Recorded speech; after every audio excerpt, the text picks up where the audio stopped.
எப்பவுமே சந்தோஷமா இருக்க வாழ்க்கையில தொடர்ந்து முயற்சி செஞ்சுக்கிட்டே இருங்க. நன்றி. இன்னைக்கு நம்ம பார்க்க போற ஒரு பதிவு என்ன அப்படின்னா, நாம தொடர்ந்து இப்ப சித்தர்களை குறித்து பார்த்துட்டு வந்துட்டு இருக்கோம். இப்ப லாஸ்ட் டைம் ஒரு சித்தரை பார்த்தோம். இன்னைக்கு நம்ம பார்க்க போறது என்னன்னா, இதுவரைக்கும் கேள்விப்படாத ஒரு அற்புதமான ஒருத்தர். சில பேர் கேள்விப்பட்டிருப்போம், பரிச்சயம் இல்லாத ஒரு பெயர், அவ்வளவுதான். அவர் யாருன்னா குருராஜர் அப்படின்ற ஒரு சித்தரை பத்தி தான் இன்னைக்கு பார்க்க போறோம். அதாவது சித்தர்களே இவரை பார்த்து பயந்தாங்களாம். அதாவது கிட்ட நெருங்க முடியலையாம், அப்படிப்பட்ட ஒரு சித்தர். ஸோ இவர் யார்? இவரை பற்றி தெரிஞ்சுன்னா நல்லா இருக்குமே. சரி, இந்த பாடல்களில் இவரை பற்றி ஒரு விஷயத்தை மட்டும் பார்ப்போம்.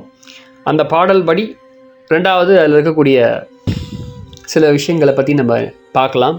இவர் என்ன பண்ணார் அப்படின்ற ஒரு விஷயம் 2-3 பாடல்கள்லேயே நமக்கு தெரிஞ்சிடும்.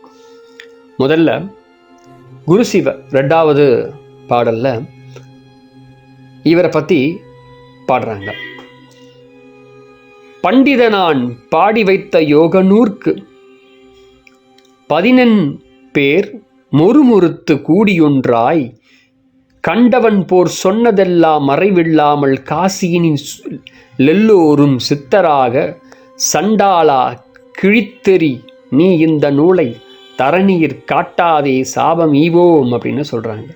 அப்படி 2-3-4வது பாடலில் அவர் சொல்கிறார், ஆத்தாள் பார்த்து கண் சிவந்து சித்தரை கோபித்தாளே கோவிந்து உங்களுக்கேள் இந்த வாது குவலயத்தில் என்னை பணிந்து குழந்தைக்கு பாவித்த சிவயோக வாழ்க்கை ஞானம் பாலிப்பா என்றுரைக்க பாடினேன் கேள் அப்படின்னு சொல்லி எழுதுறாரு. யாருப்பா முதல்ல இந்த குருராஜர்? இந்த பாடல்லே உங்களுக்கு ஒரு சில விஷயம் புரிஞ்சிருக்கும். யார் இந்த குருராஜர் அப்படின்னா வேற யாரும் இல்லை, நமக்கு ரொம்ப பரிச்சயமானவர் தான். பரிச்சயம் இல்லாதவர் ஆயிட்டார். அவர் யாருன்னா, நமக்கு ஒரு கதை தெரியும் எல்லாருக்கும். திருமூலருடைய சீடர் இவர். திருமூலர் ஒரு தடவை கூடு விட்டு கூடு பாய்ஞ்ச காலத்தில் அவர் சொன்னார், தம்பி என் உடலை பத்திரமா பாதுகாத்துக்கோ அப்படின்னு சொன்னார். அந்த பாதுகாப்பாளராக அமர்த்தியவர் தான் குருராஜர். இவரை பார்த்து சித்தர்களே மிரண்டு போனாங்க. எப்படி அப்படின்னா, உதாரணம், நம்முடைய திருமூலருடைய நூல்களை காப்பாற்றி அவர் தான் திருமூலர் நூல்கள் எல்லாத்தையும் காப்பாற்றி வச்சார். அது மூலயமா பல நூல்களை இயற்றினார். இன்னைக்கு திருமூலருடைய நூல் நம்ம கையில் இருக்குன்னா அது கடந்து ஒரு ஸ்டேஜுக்கு மேலே ஒருத்தருடையும் கடந்து வந்திருக்கும்ல. அந்த கடந்து வந்தது நம்ம திருமூலருடைய திருமந்திரத்தை படிக்கும்போது குருராஜரை மறக்கக்கூடாது. ஏன்னா அவர் அதை காப்பாற்றி வைத்திருந்து அடுத்தடுத்த பரம்பரையில் வந்த ஒவ்வொருத்துக்கிட்டையும் அதை பத்திரப்படுத்தி இன்னைக்கு அது நம்ம கையில் வந்திருக்கு. அதுக்கு ஒரு கிரெடிட் அவருக்கு. அது மட்டும் இல்லாமல், பத்திரப்படுத்துறது மட்டும் இல்லாமல் இவரும் பல நூல்களை உருவாக்குறார். இதில் என்ன ஒரு காமெடி பண்ணிட்டார்னா, இவர் பல விஷயங்களை பார்க்குறாரு, கூட இருந்து எல்லாத்துக்கும் தெரியுது. அதனால் எல்லா விஷயத்தையும் சித்தர்கள் எப்பவுமே பரிபாஷையை கொடுத்து மறைவு இல்லாமல் அப்படியே மறைச்சு தான் வைப்பாங்க. ஆனால் இவர் என்ன பண்ணிட்டாருன்னா, மறைவே இல்லாமல் எல்லாத்தையும் வெளிப்படையாக நூல்களில் பாடிட்டார். இதை பார்த்து தான் திட்டுறாங்க. சண்டாளனா கிழித்தறி நீ இந்த நூலை அப்படின்னு சொல்லி கேட்குறாங்க. சித்தர்கள் எல்லாரும் காண்டாயிட்டாங்க இவர் மேலே. நம்ம ஆளுங்களுக்கு தான் உண்மையை சொன்னால் பிடிக்காதுல்ல.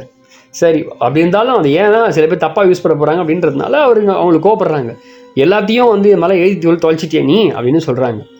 உடனே குருராஜர் என்ன சொல்கிறாரு, சிவகாமி தாயை நான் தியானம் செய்தேன். ஆத்தாள் உடனே உக்கிரமான கோபத்துடன் சித்தர்கள் எல்லாரும் திட்டுங்கிறாங்க. அப்போ உடனே அங்கே அந்த ஆத்தாள் உக்கிரமான கோபத்துடன் சித்தர்களுக்கு எதிரே தோன்றி, என்னுடைய கட்டளையின்படிதான் குருராஜன் இதை பாடினான், நீங்கள் ஏன் என்ன பிரச்சனை செய்கிற அப்படின்னு சொல்லி சித்தர்கள்கிட்ட கேட்டாங்க. சித்தர்கள் அனைவரும் இந்த விஷயத்தை பார்த்து கேட்டு உணர்ந்து பின்வாங்கி பயந்து விலகினாங்களாம். இது வரைக்கும் நிறைய பாடல்கள் நம்ம பார்த்துருப்போம். ஆனால் குருராஜருடைய பாடல்களை உண்மையாகவே நீங்கள் படிக்க வேண்டியது. ஏன்னா பல சித்தர்கள், திருமூலர் கூட இருந்திருக்கிறாரு, அதுக்கப்புறம் வந்த நிறைய பேரோட அவர் பயணித்திருக்கிறாரு. அது மட்டும் இல்லாமல் பல விஷயங்கள் இப்போ நமக்கே ஒரு எக்ஸ்பீரியன்ஸ் லைஃப்பில் வந்த பிறகு நாமளே ஒரு புக் எழுதுவோம். ஆனால் அந்த காலத்தில் வாழ்ந்த அந்த அற்புதமான எக்ஸ்பீரியன்ஸை இது வரைக்கும் எல்லா சித்தர்களும் மறைவு வச்சு தான் எழுதினாங்க. ஆனால் குருராஜர் ஒருத்தர் மறைவே இல்லாமல் மொத்தத்தையும் பாடிட்டாராம்.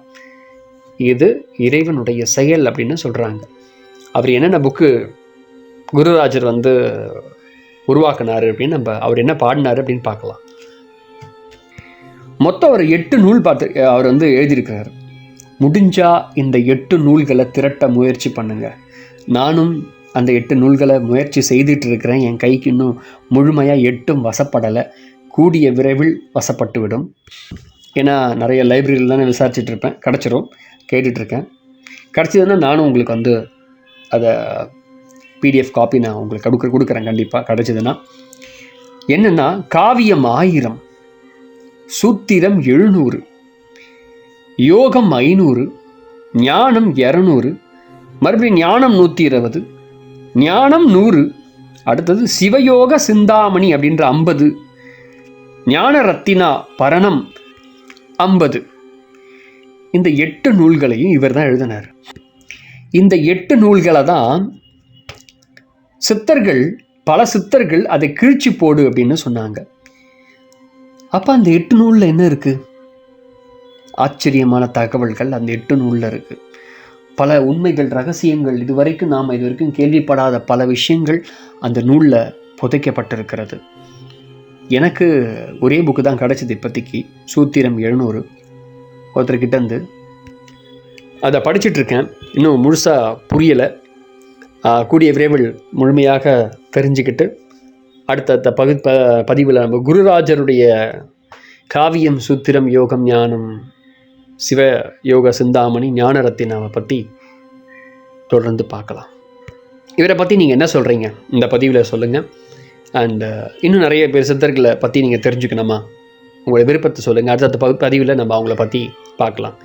மிக நன்றி. இதை ஃபஸ்ட் டைம் வீடியோ பார்க்குறீங்கன்னா மறக்காமல் வீடியோவை சப்ஸ்கிரைப் பண்ணுங்கள். அப்போ தான் இதே போன்ற பல பதிவுகள் உங்களுக்காக காத்துட்ருக்கு, வந்துக்கிட்டே இருக்கும். ஸோ பிடிச்சிருந்ததுன்னா மறக்காமல் ஒரு லைக் பண்ணுங்கள் அண்ட் நிறைய பேருக்கு ஷேர் பண்ணுங்கள் கூட. Thank you very much.